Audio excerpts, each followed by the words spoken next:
ልትካፈል ትችላለች። የእሷን ነገር መስመር ማስያዝ አለብሽ ቤቲ። በእሷ ምክንያት ህይወቴ የተመሰቃቀለ ነው። ከዚህ በኋላ በህይወት መቆየት የለባትም። እኔም በሱ እስማማለሁ። በዚህ ሰዓት ግን ገንዘብ እኔ ጋር ቢሆን ነው የሚሻለው። አሁን ዋና ስራ መሆን ያለበት እሷን ማጥፋት ብቻ ነው። ምን አድርጎ እንደታሰረ ሳታውቂ ነው ገንዘብ ከፍለሽ ያስፈታሽው? በጊዜው ጊዜ አልነበረኝም፣ ነገሩን አላጣራሁትም። ግን ጓደኛው መጥቶ በገንዘብ መውጣት እንደሚችል ሲነግረኝ ለጓደኛው ገንዘቡን ሰጠው። ምንም ይሁን ከማስፈታትሽ በፊት እኮ በደሉ ምን እንደሆነ ማወቅ አለብሽ አይደል? ትሁት ወንድሜ ነው፣ ይሄ ግዴታዬ ነው። ወንድሜ ታስሮ እንዲበሰብስ ማድረግ አልችልም። ስለዚህ ወዲያው አስፈታሁት። ወዲያው ወደ ውጭ ወጣ። ከዛ በኋላ ተመልሶ አልመጣም። ቤቲ ሳላቅ ላስከፋዎች ነገር በሙሉ በጣም ይቅርታ አድርጊልኝ። ችግር የለውም ትሁት፣ እንድታዝንልኝ አልፈልግም። ምን ያክል ብርቱ ሴት እንደሆንሽ አሁን ተረድቻለሁ። የደረሰብሽ ህመም የሚሰብር ነው ያውቃለሁ። ግን ደግሞ አንቺ ላለመሰበር እየሞከርሽ ነው። ቀና ለማለት እየጣርሽ ነው። ግን ደግሞ በምንም ነገር ከፈለግሽኝ ከጎንሻለሁ። የማግዝሽ ነገር ካለ ማለት ነው። የፍቅረኛሽን እናት ለማጥፋት በማደርገው ጉዞ ላይ አንቺ ከጎኔ ነሽ። አየሽ አይደለም ከፍትህና ከምትወጁ ሰው መምረጥ ከበደሽ። አይ ቤቲ አልከበደኝም። ግን ደግሞ እኔ በበቀል አላምንም። እኔ ደግሞ የሰው ልጅ እጁን አግኝቶ ካላየው አያውቅም። ይሄ ነገር እኮ ለእሷ አዲስ ነገር ነው አይደለም እንዴ? ታውቂያለሽ ደግሞ ያደረገችውን ነገር እንደማታውቂ። እኔ ምንም አላልኩም። አንድ የተበደለ ሰው ፍትህ ማግኘት አለበት ነው። ደግሞ እናት አወቀችም አላወቀችም አንድ ወንጀለኛ ሰው ሊሸሽ አድርገን አውቃለሁ። ይህንን የምልህ ደግሞ እናት ስለሆነች አይደለም የኔ አቋም ስለሆነ። በዚህ ጉዳይ ግን እናንተ አንድ አይነት አቋም ያለን አይመስለኝም። አባት ደግሞ ከዚህ በኋላ ምንም አያመጣም። አባዬን ታውቂዋለሽ። የበደለሽን ነገር በሙሉ ስለሚያውቅ አተኛልኝ ብሎ ስለሚያስብ ቀን ከሌሊት አንቺን የሚያጠፋበት መንገድ ነው የሚያስበው። የኔ ልጅ አታስብ፣ ምንም አያደርገኝም። ይህ ቀለል ያለ ቤት ፈልግና እናንተ አብረን በሰላም እማዬ፣ ምንም በሰላም የሚባል ነገር የለም። እባክሽ እሺ በይኝና ነገሮች መስመር እስኪይዙ ድረስ እዚሁ ልትሄጂ እንደሆነ እናቴ ነገር። ከዚህ በኋላ ማስቸገር አልፈልግም። ስለዚህ እኔ አስቸግርሽኝ አልኩ አለ። ያው አንተማ በጣም ጥሩ ሰው ነህ። አልጠበኩም ነበር አለ። ግን ካሰብሽበት አላስቀርሽም አለ። በጣም አዝኛለሁ። በጣም ያ ሁሉ ነገር ዝም ብሎ እንደሆነ እንዲሰማኝ ነው ያደረግሽው። ለካ ቤተሰብ አልነበር። ማን ነው? ባቢ ይባላል። የልጅነት አብሮ አደጌ ነው። ገዛኝ ይባላል። የቤቲ ባለቤት አቶ ገዛኝ እንግዲህ የቤቲ ባለቤት ነኝ በማለት እንግዲህ ባቢን ተዋውቆታል ማለት ነው። ባቢም እጅግ በጣም ግራ ገብቶታል። ምክንያቱም ቤቲ ስራ እየሰራች እንደምትኖር እንጂ ትዳር መስረታ እንደምትኖር ማንም አያውቅም ማለት ነው። ህይወት እንግዲህ የባቢ ጓደኛ የሆነችው እህቴ በጣም ብዙ ነገሮችን እየሰራች ትገኛለች። ብቻ ግን እኔን ለማሳከም ብላ ያልሆነ ህይወት ውስጥ እንዳትገባ እያለች ስታስብላት የነበረችው በስተመጨረሻም ባቢ ያው እንግዲህ ቤቲ ምን ህይወት እንዳላት በስተመጨረሻም አውቋል ማለት ነው። እንግዲህ በዛሬው ፓርት ላይ እንዳየነው አለምዬ ሁሉን ነገር ለአባባም እንዲሁም ደግሞ ለትሁትም ለናቲም ተናግራለች ማለት ነው። የጠየቋትን ነገር ከዚህ በፊት ወንድምሽ ወንጀለኛ ነበር፣ ወንጀለኛን ብር ከፍለሽ አስወጥተሻል ወይ በማለት እንግዲህ ጠይቀዋት ነበር።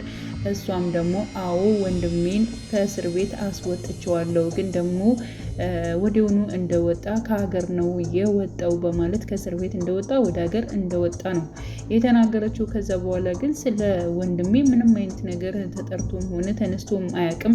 እናንተ ከስንት ዓመት በኋላ እንዴት ይህንን ጥያቄ ልትጠይቁኝ ቻላችሁ? በማለት እንግዲህ ተናግራ ነበረ። ትሁት እንዴት ወንጀለኛ እንደሆነ እያወቅሽ እንዴት አንቺ እስር ቤት ወንጀለኛን አስፈትተሽ ታስወጫለሽ የሚል ጥያቄ ትሁትም ጠይቃት ነበረ። አለምዬ ወንድሜ ነው እስር ቤት እንዲበሰብስ በፍጹም አልፈልግም፣ ማድረግ ያለብኝን ነገር አድርጊያለሁ በማለት እንግዲህ ምን አይነት ወንጀል እንደሰራ ታውቂያለሽ ወይ በማለት ድጋሚም ጠይቀዋት ነበረ። ግን ደግሞ አለምዬ የተናገረችውን ነገር ቢኖር ምን አይነት ወንጀል እንደሰራ አላቅም፣ ግን ደግሞ እስር ቤት እንደገባና እኔ እንዳስወጣሁት ነው ያወቅኩ። እንዴት ሳታረጋግጪ ምን እንደሰራ ምን አይነት ወንጀልስ እንደፈጸመ ሳታቂ እንዴት ወዲያውኑ ታስፈችዋለሽ በማለትም በድጋሚ ጠይቃት ነበረ ትሁት ማለት ነው። በነገራችን ላይ ትሁት እጅግ በጣም ተናዳ ነበር ኩስትርትር ብላ ስጠይቃት የነበረው። ናቲም የሰማውን ነገር እጅግ በጣም ደንገጥ ብሏል። አባይም እንደዚያው። ግን ደግሞ የትሁት አስተያየትና የትሁት አነጋገር ላለምዬ በጣም ደንገጥ አድርጓታል ማለት ነው። እና ግን እኔ በወቅቱ ምንም አይነት ጊዜ አልነበረኝም፣ ጓደኛው ነበር የመጣው፣ ብር ጠየቀኝ፣ ያለኝም ብር ሰጥቼ እንዲፈታ አድርጊያለሁ። ምንድነው የተፈጠረው ነገር? ለምንድነው ግልጽ አድርጋ አድርጋችሁ የማትነግሩኝ በማለት እንግዲህ አለምዬ ብትጠይቃቸውም ግን ደግሞ ምንም አይነት መልስ ሊሰጧት አልቻለም። ናቲም በዝምታ ነበር እየተዋጠው ማለት ነው። ምንም ቢሆን እናቴ ምንም ያክል እንደዚህ ብታደርግም ግን ደግሞ ምን አይነት ወንጀል እንደሰራ ማጣራት ነበረብሽ የሚለውን ቃልም ተናግሯታል ማለት ነው። እና ያው ቤቲም እንግዲህ በስተመጨረሻው ማለት ነው ከአቶ ገዛይን ጋር በመሆን ወይንም ደግሞ ቁጭ በማለት እንዴት አድርገው አለምን ማጥቃት እንዳለባቸው እና አሁንም ማለት ነው የመግደል ሀሳብ እንዳለባቸው እያወሩ ባሉበት ሰዓት ነበር ባቢ ከች ያለው ማለት ነው። እና ባየው ነገር እጅግ በጣም ተደናግጧል አቶ ገዛኝና እንዲሁም ደግሞ ቤቲ ምንድን ነው የሚያወሩ ስንል እንግዲህ አቶ ገዛኝ አለምዬን አሁንም እየፈራት ይገኛል። ምክንያቱም ንብረቴን ትካፈለኛለች፣ ትወስድብኛለች፣ እስካሁን ያደረኩባትን ነገሮች በሙሉ እያንዳንዱ ለፖሊስ ብትናገርም ልትከሰኝ ትችላለች፣ እንዲሁም እስር ቤት ልገባ እችላለሁ። ስለዚህ ይሄን ነገር ላንቺ እተውልሻለሁ። ስለዚህ እንደምንም አድርገሽ አለምዬን ማጥፋት አለብሽ በማለት እንግዲህ ለትሁት ለቤቲ እየተናገረ ነበረ ማለት ነው። ቤቲም እንግዲህ አቶ ገዛኝ በመጀመሪያ የጠየቃት የሆነ ስራ ጀምሬያለሁ፣ ገንዘብ እንድሰጭኝ እፈልጋለሁ፣ ወደ እኔ ላኪልኝ ብሏት ነበር ቤቲን ማለት ነው። አሁን ስለ ገንዘብ የምናወራበት ወይንም ደግሞ ስለ ስራ የምናወራበት ጉዳይ አይደለም፣ አለምዬን እንዴት አድርገን ማጥፋት እንዳለብን ነው በማለት አዎ አውቃለሁ፣ አንቺ እኮ በጣም በሳይ ነሽ፣ እሷ ለኛ መኖሯ በጣም አስቸጋሪ ነው የሚያደርገው፣ ስለዚህ እሷን ማጥፋት አለብን በማለት አዎ እንደሱ ነው ማሰብ ያለብን በማለት እንግዲህ ወስነዋል ማለት ነው። ስለዚህ አቶ ገዛኝ አሁን ላይ ማለት ነው ቤቲ በጣም እንደምትጫወትበት እና እንዲሁም ደግሞ የእሱ የሆነን ነገሮች እያንዳንዱ አለምዬ ትዳሯን ማለት ነው እሷን አስወጥቶ አለምዬን እንደዚያ አሰቃይቶ ማለት ነው ከቤቲ ጋር በደስታ በፍቅር ማለት ነው አብረን እንኖራለን ብሎ ነው የሚያስበው። ግን ደግሞ እያንዳንዱ የሚሰጣትን ሂሳብ ማለት ነው ወደ ራሷ እያዞረች ያለችው ቤቲ ደግሞ ያው አለምዬን ለመበቀል እንዲሁም ደግሞ የአቶ ገዛኝ የሆነ ንብረቶች ወይንም ደግሞ የአለምዬ የሆነ ንብረቶችን በመውሰድ ማለት ነው እያንዳንዱን ነገር ሰብስባ እህቷን ከጓደኞቿ በታች የሆነችውን ያለ እድሜዋን ማለት ነው እጅግ በጣም ጥቃት ደርሶባት ተቀጥቅጣ ተሰብራ የተቀመጠችውን እህቷን አንድና አንድ ማሳከም ነው ሀሳቧ ማለት ነው። የምታሳክመው ደግሞ በራሱ በአቶ ገዛኝና እንዲሁም ደግሞ ባለምዬ ንብረት ነው ማለት ነው። እና ብር ሲላት አሁን ላይ ምንም አይነት ብር ያው ማስተላለፍ እንዳለለብን እንዲሁም ደግሞ ይብን ራሱ ብሩን ወደ አንተ ባዞሮ አለምዬ መታ ትካፈላለች። ስለዚህ ብሩ ከኔ ጋር እንዳለ ይቀመጥና ስለሷ ማጥፋትና ስለሷን መግደል እሱን ብቻ ነው ማውራት ያለብን በማለት ለአቶ ገዛኝ ተናግራለች። አቶ ገዛኝም አሁን ላይ በቤቲ ሀሳብ ተስማምቷል ማለት ነው። ስለዚህ ቤቲ በእርግጠኝነት አቶ ገዛኝ ላይም እየተጫወተች ትገኛለች በዚህ መልኩ ማለት ነው። ትሁት አሁን ማለት ነው ከቤቲ ጎን እንደሆነች ተናግራለች።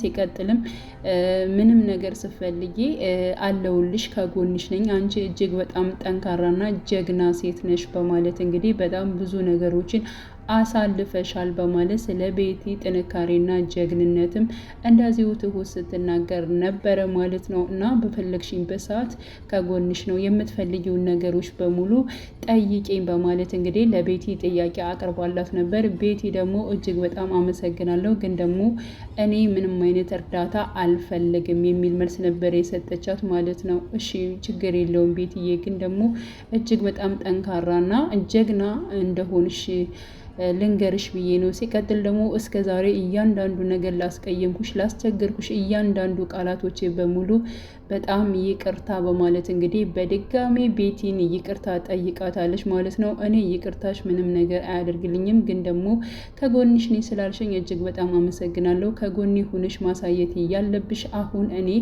አለምዬን ማጥፋትና መግደል እፈልጋለሁ፣ በዚህ ትተባበርኛለሽ ወይ በማለት እንግዲህ ያው ለትሁት ተናግራለች። ትሁት በጣም ነበር የደነገጠችው። ምክንያቱም እንደዚህ አይነት ነገር እንኳን ላለምዬ አይደለም ለማንም እንዲደርስ ይብን አትፈልግም። እኔ ማናቸውም ሰው መበቀል አልፈልግም፣ በበቀልም አላምንም። ስለዚህ አንቺ ማድረግ ያለብሽን ነገር ማድረግ ትችያለሽ። ሲቀጥል ደግሞ እሷን እንደፈለግሽው አድርገሽ መክሰስም ሆነ እንት ማለት ትችያለሽ። ግን ደግሞ እገላለሁ የሚለውን ሀሳብሽን በፍጹም ይህን ነገር ማድረግ የለብሽም። ይህንን የመጥፎ ሀሳብ ነው ማንሳት አለብሽ በማለት እንግዲህ ቤቲን ተናግራት ነበር።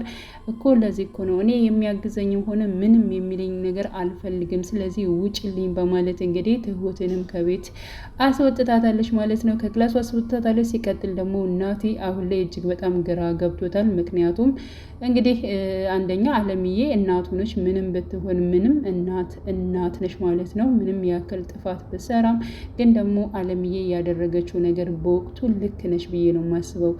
ምን አይነት ወንጀል ሰራ፣ ምን አደረገ የሚለውን ነገር ማጣራት ነበረባት።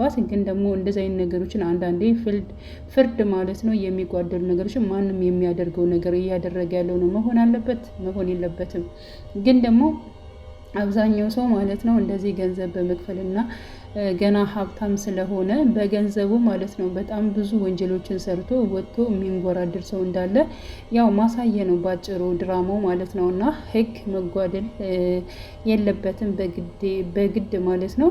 ማለት ግዴታም እስከሆነ ድረስ ሰው የተቀጠውን ያክል ማለት ነው ቅጣቱን መቀበል መቻል አለበት ብዬ አምናለሁ ማለት ነው። እና አለምዬን ያደረገችው ነገር ልክ ላይሆን ይችላል፣ ግን ደግሞ እሷ በራሷ በኩል ያደረገችው ነገር ልክ መስሎ ታይቷታል። እውነት ለመናገር ያው ቤቴን እንደዚያ ደፍሯት ወይንም ደግሞ ቤቴን እርጉዝ ነበረች፣ እንዲሁም ደግሞ ልጇንም እንደዚሁ ገሎ ሲቀጥል ደግሞ እህቷን እንደዚህ ሰባብሮ ማለት ነው ቤት ውስጥ እንዳስቀመጣት ብታቅ ማለት ነው። ቤት ያው አለምዬ ይሄንን ነገር የቤቲን ጉዳት የቤተሰቦቿን ጉዳት ብታቅ በእርግጠኝነት ወንድሟን ላደግፈው ላታወጣው ትችላለች ማለት ነው። በስራ ምክንያት በተለያዩ ነገሮች ነው እንጂ እንደዚህ ከሰው ላይ ጥቃት ያደረሰ ምናምን ነገር አልመሰላትም ማለት ነው አለምዬ። ስለዚህ ይህን ነገር በሰማች ጊዜ እጅግ በጣም እንደምትጸጸት ነው እኔ የማስበው። ምክንያቱም ከአቶ ገዛኝ ጋር ከባሏ ጋር ራሱ በጣም ብዙ ነገሮች የተጣሉት ወይንም ደግሞ አቶ ገዛኝ ሚስቱን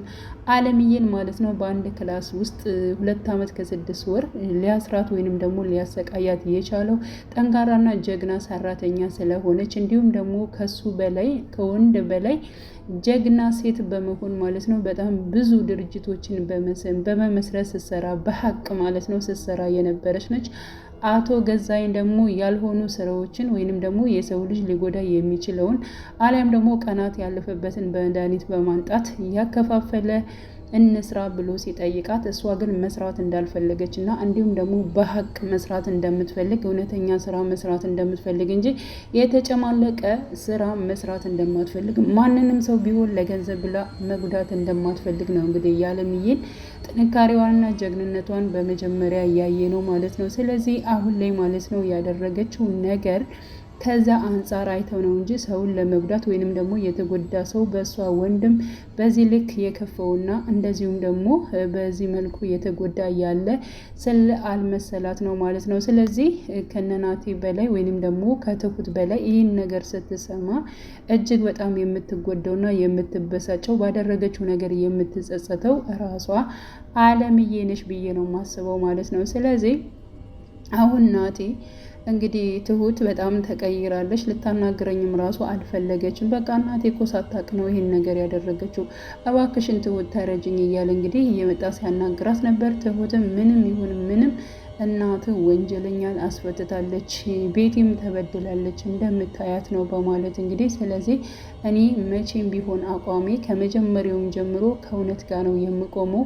ያንተ እናትም እውነታ ስላላት መሰለኝ ከዚህ ጨለማ ክላስ ራሱ እንድትወጣ ከብዙ ነገሮች የረዳዋት። ስለዚህ እኔም አሁንም ከቤቲ ጎን ነኝ። ያ ማለት ደግሞ ከአንተ ጎን አይደለሁም ማለት አይደለም። በሀሳብ ምንም ያክል ለመቀያየር ብንሞክርም እኔ ግን ይህ ነው አቋሜ በማለት እንግዲህ ለናቲ ተናግራለች። ናቲም እጅግ በጣም ግራ ስለገባው ለአባባ ሚዷን ተናግሯል ማለት ነው። ያው ትሁት እኮ እያናገረችኝ አይደለም በደንብ በማለት አዎ እንግዲህ የትሁት አቋም ይህ ነው፣ ለእውነት ነው የምትቆመው ከበፊቱም ከኔም ጀምራ በማለት እንግዲህ ያው ከቴና ጋር እንዴት አድርጋ አባባን በብዙ ነገር ስትታገልለት እንደነበረ ሁላችንም የትሁት ተከታታይ ድራማ ሁላችንም የምናውቀው ጉዳይ ነው። አሁን ላይ እንግዲህ አለምዬ ደግሞ ሌላ ነገር አንስታለች። እሱ ምንድን ነው ከአባባ ቤት ለመውጣትና እንዲሁም ደግሞ ናቲ ቤት እንዲከራይላት ጠየቃለች። ይህ ነገር ደግሞ አባባን እጅግ በጣም አስቆጥቷል። ምክንያቱም አባባ አለምዬን እየወደዳት እያፈቀራት እንግዲህ የህይወቱ አጋር እንድትሆን ውስጡ በጣም ይፈልጋል። እነሱ ደግሞ አሁን ላይ ከዛ ቤት መውጣት ይፈልጋሉ ማለት ነው። በዚህ ምክንያት እንግዲህ አባባ ትንሽ ቅር ብሏቸዋል።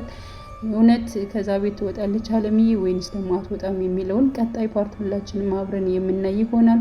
ናቲ ቤት እየፈለገ ነው። በሚፈልግበት ታይም ላይ አባባ ለምንድን የሚል ጥያቄ ስላነሳ እንግዲህ አለምዬ ምን ልትወስን ትችላለች የሚለውን አብረን የምናይ ይሆናል ማለት ነው። ቤቲ አሁንም መጠንከር መቻል አለባት ብዬ አስባለሁ።